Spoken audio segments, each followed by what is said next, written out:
मेरे प्यारे बच्चों, आज हम लोग क्लास 11th का पहला क्लास कर रहे हैं और पहले क्लास में हमारा आज का टॉपिक है मोशन।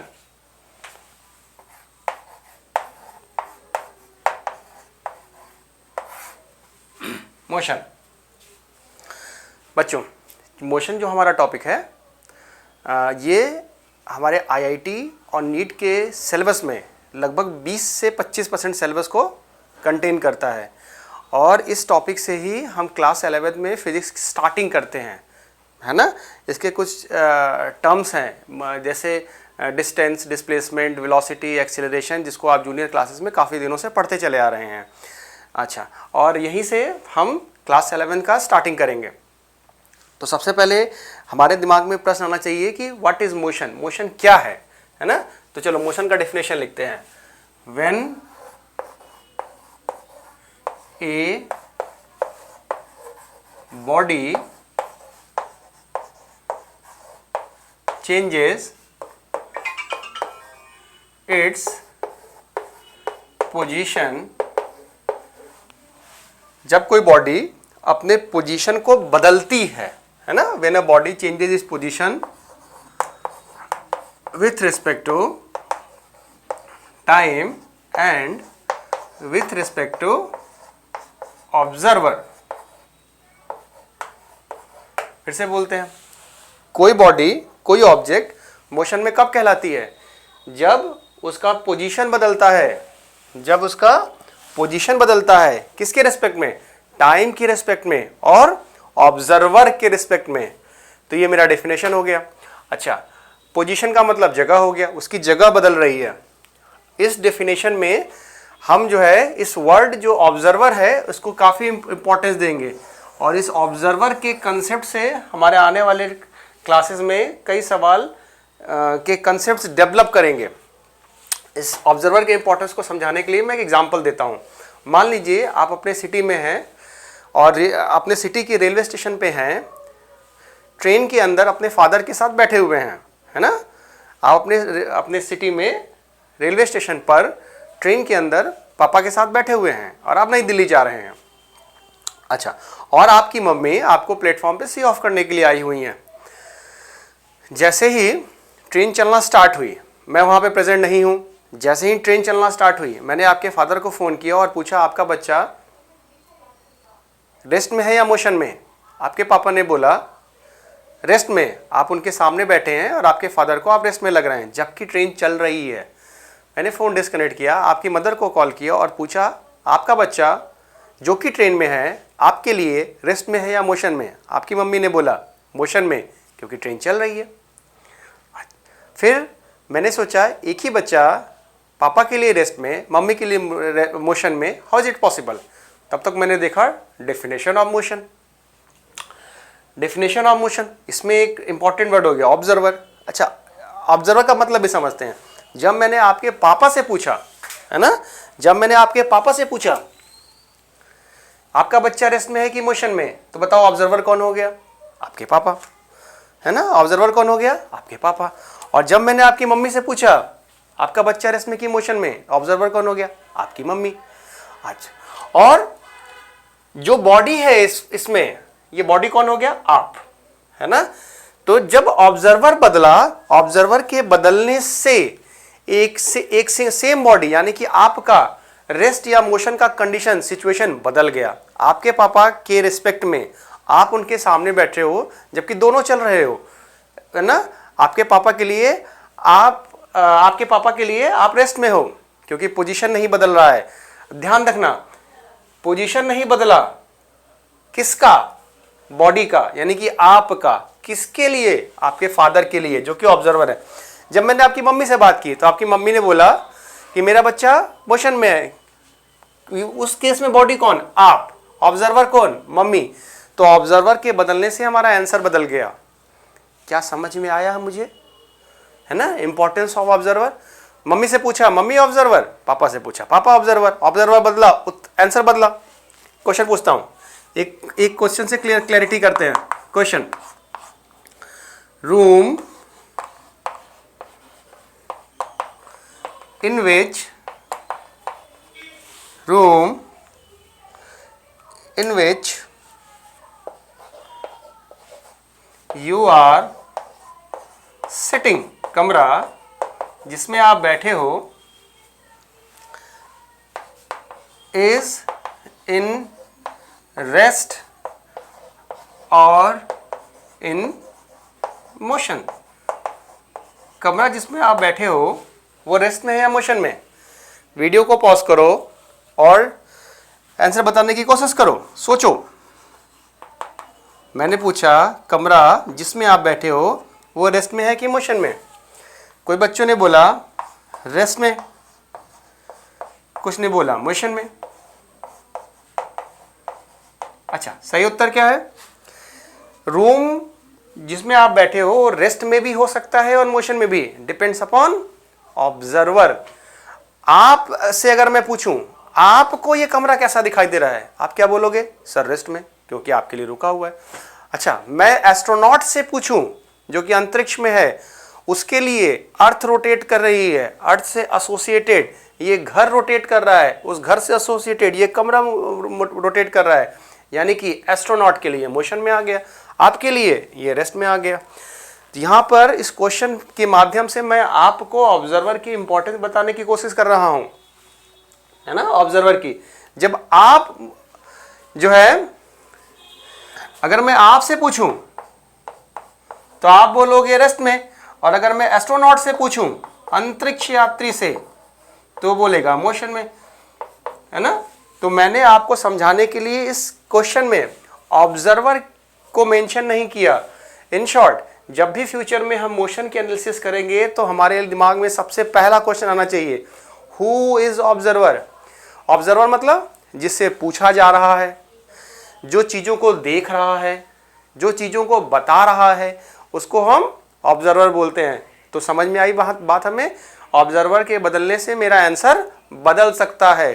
तो इस क्वेश्चन का सही आंसर क्या है? ये कमरा रेस्ट में भी हो सकता है और मोशन में भी, डिपेंड्स अपॉन ऑब्जर्वर। ठीक उसी तरह से जैसे प्लेटफॉर्म पे ट्रेन के अंदर आप रेस्ट में भी हैं और मोशन में भी हैं, डिपेंड्स अपॉन ऑब्जर्वर। अगर ऑब्जर्वर आपके पापा हैं तो आप रेस्ट में हैं, और ऑब्जर्वर आपकी मम्मी है तो आप मोशन में हैं। समझ में आया? गुड। अभी तक हमने समझा डेफिनेशन ऑफ मोशन, यानी कि फिजिक्स में कोई भी ऑब्जेक्ट गिवन है, तो अगर ऑब्जेक्ट गिवन है तो by the definition, by the concept of motion हम ये तय कर सकते हैं कि जो गिवन ऑब्जेक्ट है वो रेस्ट में है या मोशन में है।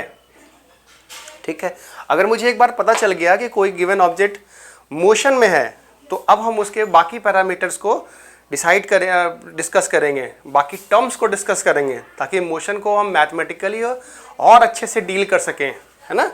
तो चलो कुछ चीज़ों को फटाफट डिस्कस करते हैं। मान लो हमने तय कर लिया कि कोई ऑब्जेक्ट मोशन में है, तो जब मोशन में है तो हम और क्या पढ़ेंगे? जूनियर क्लासेस में हमने पढ़ा था कि अगर कोई ऑब्जेक्ट मोशन में है, छोटे क्लासेस में, तो हमने उसके डिस्टेंस के बारे में पढ़ा था, है ना, ऑब्जेक्ट के डिस्टेंस के बारे में पढ़ा था, और साथ ही साथ हमने क्या पढ़ा था? डिस्प्लेसमेंट के बारे में पढ़ा था।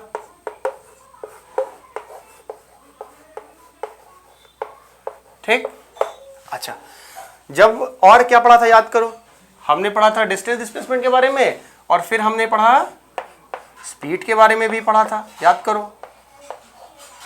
अच्छा, स्पीड के बारे में जब और क्या पढ़ा था डिस्प्लेसमेंट के बाद? डिस्प्लेसमेंट के बाद हमने वेलोसिटी के बारे में पढ़ा था, और याद करो हमने क्या पढ़ा था? वेलोसिटी के बाद हमने एक्सीलरेशन के बारे में पढ़ा था। ठीक, हमने एक्सीलरेशन के बारे में पढ़ा था। चल थोड़ा सा डेफिनेशन देख लें। डिस्टेंस क्या होता है भाई? अच्छा, ये जो सारे टॉपिक्स है ना, ये हमें मोशन के अंदर बहुत डिटेल से पढ़ना है। इस पर बहुत ढेर सारे क्वेश्चंस आते हैं, और इसको इंडिविजुअली हमें बहुत अटेंशन पे करना है, इनकी वैरायटी देखनी है, इनका कंसेप्ट डिस्कस करना है। अभी तो बस मैं आपको मोशन का कंसेप्ट सिखा रहा हूँ, तो उसमें मैं आपको ये समझाने की कोशिश कर रहा हूँ कि हमें पढ़ना क्या है ना। और फिर इसी चार्ट के माध्यम से मैं आपको ये भी समझाऊंगा कि एक दूसरे में रिलेशन क्या है।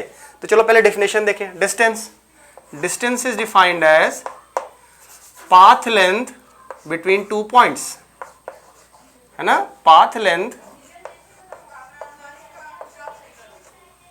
Length travelled between 2 points, travelled between 2 points, दो बिंदु, दो जगहों को के बीच में चलने वाले वास्तविक रास्ते की लंबाई को, है ना, आप जो है डिस्टेंस कहते हो। ठीक। अच्छा, डिस्प्लेसमेंट क्या है? डिस्प्लेसमेंट का डेफिनेशन, किसी दो जगहों,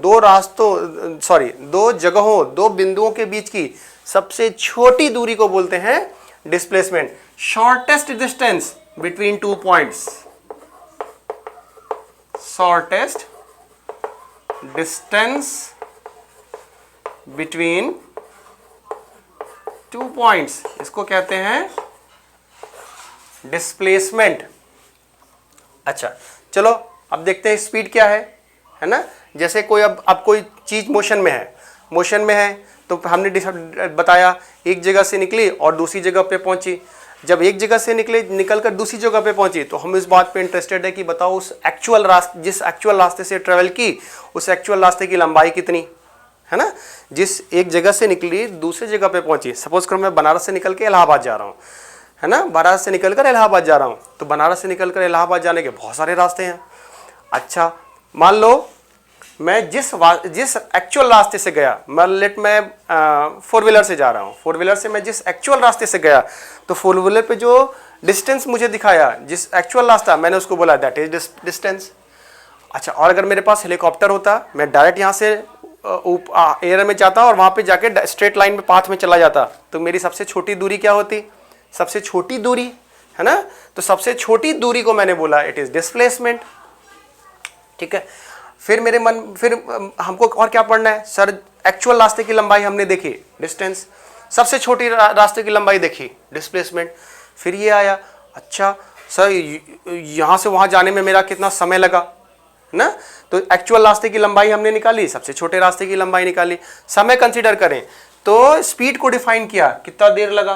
तो डिस्टेंस और टाइम का भी एक रिलेशन हमने लिया, इसको बोला हमने टोटल। इसको दो तरह से डिफाइन कर सकते हैं बच्चों, है ना। तो इसको बोला हमने basically rate of change of distance with respect to time. बच्चों एक डेफिनेशन, जब क्लास में आगे बढ़ेंगे तो हम लोग देखेंगे कि दो डेफिनेशन हम लोगों ने क्यों किया।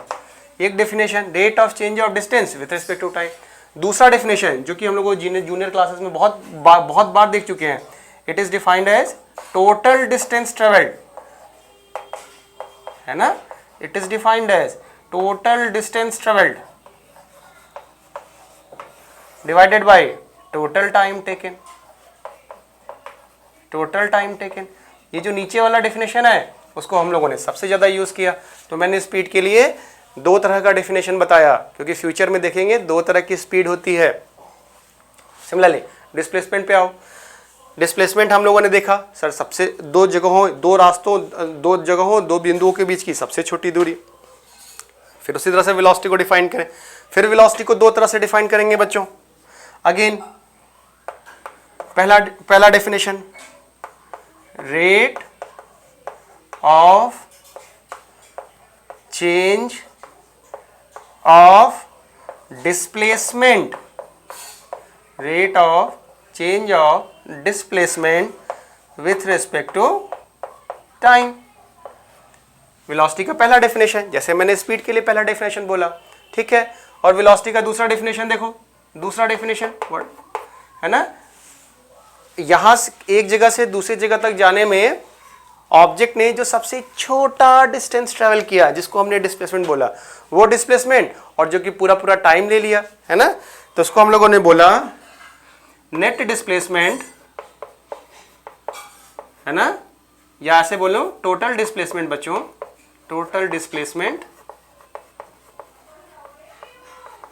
Divided by total time taken. तो मेरा डेफिनेशन ये हो गया वेलोसिटी का। फिर सर हमने तो वो वाला डेफिनेशन देखा था, 2 डेफिनेशन मैंने फिर से देखा, फ्यूचर में पढ़ेंगे बच्चों। 2 तरह की वेलोसिटी होती है ना, 2 तरह की वेलोसिटी होती है। तो जब वेलोसिटी चैप्टर पे टॉपिक पे आएंगे तो उसको डिटेल से देखेंगे, ये 2 तरह की वेलोसिटी कौन सी वाली वेलोसिटी होती है, राइट।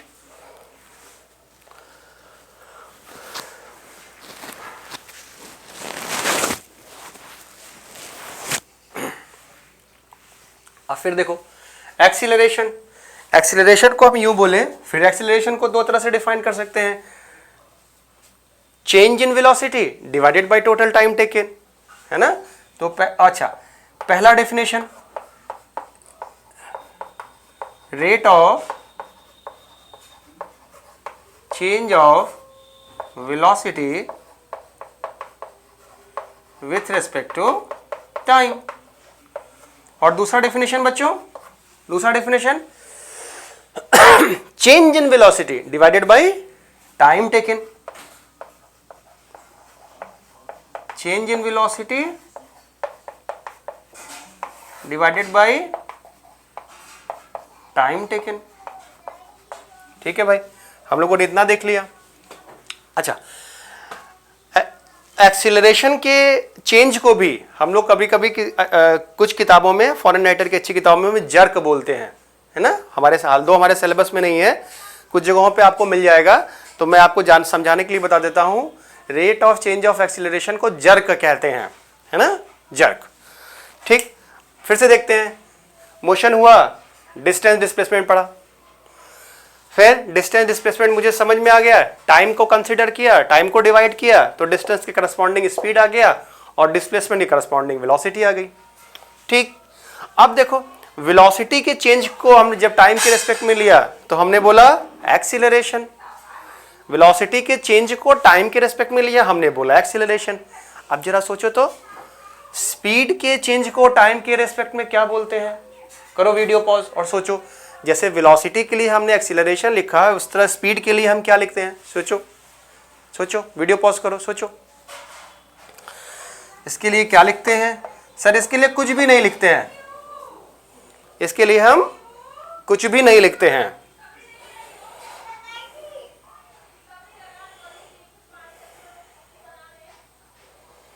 ठीक है,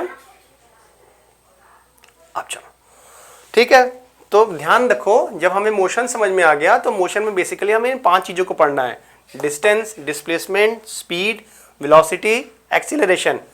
अच्छा, rate of change of speed कोई डिफाइन नहीं होता, और अगर सवाल आएंगे तो उसमें सीधे सीधे डायरेक्ट मेंशन करेगा rate of change of speed find करो। अच्छा, जैसे आपसे बोला rate of change of displacement find करो, वेलोसिटी आ गई। आपसे कहा rate of change of velocity found करो, एक्सीलरेशन आ गया। Rate of change of acceleration को हम जर्क के नाम से जानते हैं, जो कि हमारे सिलेबस में नहीं है, बस जानते हैं, इट्स ओके। और देखो मोशन हमने देखा। अच्छा, और अब हम देखते हैं कुछ और चीजों को डिफाइन करते हैं, है ना, कुछ और चीजों को इसमें इंक्लूड करते हैं। जैसे एक टर्म होता है स्केलर और वेक्टर, है ना, एक टर्म है स्केलर और वेक्टर। और वेक्टर, स्केलर वेक्टर तो हमें बहुत डिटेल में फिर से पढ़ना है, ये भी हमारा एक टॉपिक हो गया जिसको जो है पूरी फिजिक्स में हमें पढ़ना है। Who is scalar, who is vector, who is scalar, who is vector. देखते हैं इनमें से कौन सा चीज स्केलर है और कौन सा चीज वेक्टर है। तो देखो ये जो मैंने टेबल बनाया मोशन का ना, मोशन का जो लेफ्ट वाला पोर्शन है, ये डिस्टेंस और स्पीड, ये स्केलर में आता है ना। मोशन इस टेबल को अगर मैं 2 पार्ट में डिवाइड करूं तो लेफ्ट वाला पार्ट जो हो गया वो स्केलर हो गया, और इस टेबल का राइट वाला जो पार्ट है वो क्या हो गया? वो वेक्टर हो गया। तो डिस्प्लेसमेंट, वेलोसिटी और एक्सीलरेशन मेरी वेक्टर क्वांटिटी हैं, डिस्टेंस और स्पीड मेरी स्केलर क्वांटिटी हैं। अच्छा, जैसे हमारे एग्जामिनेशन में, नीट में और आईआईटी में सवाल आते हैं, डिस्टेंस गिवन हो गया, डिस्प्लेसमेंट पूछ दिया, और डिस्प्लेसमेंट से डिस्टेंस पूछ दिया, स्पीड से वेलोसिटी पूछ दिया, एक्सीलरेशन से डिस्टेंस पूछ दिया। यानी कि इस लेफ्ट हैंड साइड वाले पोर्शन की फिजिकल क्वांटिटी को देखकर आप राइट हैंड साइड वाले को पूछ सकते हैं, वाइस वर्सा। राइट वाला देके लेफ्ट वाला पूछ लिया। हमें ध्यान देना पड़ेगा कि वेक्टर से स्केलर निकालना या स्केलर से वेक्टर निकालना आसान नहीं है। फिलहाल मैं आपको समझाने की कोशिश कर रहा हूं कि इस टेबल की चीज़ों से इस टेबल की चीज़ों को निकालना, या उल्टा इस टेबल की चीज़ों से इस टेबल की चीज़ों को निकालना डायरेक्ट इतना आसान नहीं है। फिलहाल आज की क्लास में हम इतना ध्यान देंगे कि सर हमें अलर्ट रहना है इनकी चीज़ों से ये निकालने के लिए, इधर की चीज़ों से वो निकालने के लिए। You need to be very alert. कैसे निकालेंगे सर, वो फ्यूचर में देंगे। डिस्प्लेसमेंट से वेलोसिटी बहुत आराम से आ जाती है, वेलोसिटी से एक्सीलरेशन एंड वाइस वर्सा। इधर टेबल में अप एंड डाउन जाना काफ़ी आसान है, इस टेबल में अप एंड डाउन जाना काफ़ी आसान है, लेकिन एक टेबल से दूसरे टेबल पे जंप करने के लिए हमें ध्यान देना पड़ेगा। फॉर एग्जांपल स्पीड दिया है, डिस्प्लेसमेंट पूछ रहा है, बी केयरफुल, क्योंकि स्पीड जो है स्केलर क्वांटिटी है और डिस्प्लेसमेंट एक वेक्टर क्वांटिटी है, बी केयरफुल। अच्छा, तो सर ये दोनों स्केलर, ये दोनों वेक्टर। और देखें, अब मन में प्रश्न आना चाहिए, सर डिस्टेंस से स्पीड कैसे निकालते हैं? उसी तरह से डिस्प्लेसमेंट से वेलोसिटी और वेलोसिटी से एक्सीलरेशन कैसे निकालते हैं? तो जरा ध्यान देते हैं। जब भी इस टेबल में ऊपर से नीचे आएंगे तो हम हमेशा क्या करेंगे? डिफरेंशिएशन। क्या करेंगे? हमेशा डिफरेंशिएशन। ऊपर से नीचे आने पे डिफरेंशिएशन करेंगे। जैसे डिस्टेंस दिया हुआ है, स्पीड निकालना है, क्या करेंगे? डिफरेंशिएशन। कितनी बार करेंगे? सर एक स्टेप जंप करने के लिए एक बार। डिस्प्लेसमेंट से वेलोसिटी निकालने के लिए क्या करेंगे? Sir differentiation. कितनी बार करेंगे? एक बार। वेलोसिटी से एक्सीलरेशन निकालना है, क्या करेंगे? डिफरेंशिएशन। कितनी बार? एक बार। उल्टा फिर दूसरा करते हैं, डिस्प्लेसमेंट दिया है, एक्सीलरेशन निकालना है, क्या करेंगे? डिफरेंशिएशन। कितनी बार? दो बार। डिस्प्लेसमेंट से वेलोसिटी एक बार, और जब वेलोसिटी आ गई उससे एक बार और करेंगे एक्सीलरेशन निकालने के लिए। तो जो हमारा वेलोसिटी डिस्प्लेसमेंट से एक बार डिफरेंशिएट करेंगे तो मुझे मिलेगा वेलोसिटी। डिस्प्लेसमेंट को एक बार डिफरेंशिएट करेंगे तो मुझे मिलेगा वेलोसिटी, और वेलोसिटी को एक बार डिफरेंशिएट करेंगे तो मुझे मिलेगा एक्सीलरेशन। अब ये मन में प्रश्न आया, ये डिफरेंशिएशन क्या चीज़ है? तो ये जो डिफरेंशिएशन है उसको नेक्स्ट क्लास में हम लोग पढ़ेंगे, इसका कंसेप्ट देखेंगे, इसका ग्राफिकल मीनिंग देखेंगे, और उसके बाद डिटेल से डिफरेंशिएशन का नेक्स्ट क्लास में देखेंगे। फिर मेरे मन में एक और प्रश्न आया, सर ऊपर से नीचे जाने के लिए तो डिफरेंशिएशन करते हैं, उल्टा करते हैं, नीचे से ऊपर जाने के लिए क्या करेंगे? नीचे से ऊपर जाने के लिए क्या करेंगे? सर नीचे से ऊपर जाने के लिए हम करेंगे इंटीग्रेशन। क्या करेंगे? इंटीग्रेशन। जैसे स्पीड दिया है, डिस्टेंस निकालना है, तो क्या करेंगे? इंटीग्रेशन। कितनी बार करेंगे? एक बार। एक्सीलरेशन दिया है, वेलोसिटी निकालनी है, क्या करेंगे? इंटीग्रेशन। कितनी बार? एक बार। वेलोसिटी दिया है, डिस्प्लेसमेंट निकाल लेंगे, क्या करेंगे? इंटीग्रेशन। कितनी बार? एक बार। अच्छा, एक्सीलरेशन से डिस्प्लेसमेंट निकालना है, क्या करेंगे? इंटीग्रेशन। कितनी बार? दो बार। तो मुझे एक चीज, आप सारी चीज़ों को समराइज करते हैं कि मोशन में 5 चीज़ों को पढ़ना है, डिस्टेंस, डिस्प्लेसमेंट, वेलोसिटी, स्पीड और एक्सीलरेशन। लेफ्ट की जो 2 चीज़ें लिखी, डिस्टेंस, स्पीड, क्या है? स्केलर। राइट की जो 3 चीज़ें लिखी, डिस्प्लेसमेंट, वेलोसिटी, एक्सीलरेशन, ये क्या है? वेक्टर। ठीक है। और मैंने आपको बताया कि एक टेबल से दूसरे टेबल में चीज़ों को निकालने के लिए हम बी केयरफुल रहेंगे, है ना। अप एंड डाउन जानना काफ़ी आसान है, लेकिन इधर से टेबल से उधर टेबल पे जंप करने के लिए आपको ध्यान रखना पड़ेगा। फ्यूचर क्लासेस में हम इस पर डिस्कस करेंगे। नीचे, ऊपर से नीचे आने के लिए क्या करेंगे? डिफरेंशिएशन। नीचे से ऊपर जाने के लिए क्या करेंगे? इंटीग्रेशन। जितने स्टेप्स हमें ट्रेवल करना है उतनी बार करेंगे। डिस्टेंस से स्पीड निकालने के लिए डिफरेंशिएशन एक बार, वैसे वर्सा। अच्छा, एक्सीलरेशन से डिस्प्लेसमेंट निकालने के लिए इंटीग्रेशन 2 बार। फिर करते हैं, डिस्प्लेसमेंट से एक्सीलरेशन निकालना है, क्या करेंगे? डिफरेंशिएशन। नीचे जाने के लिए डिफरेंशिएशन कितनी बार? 2 बार।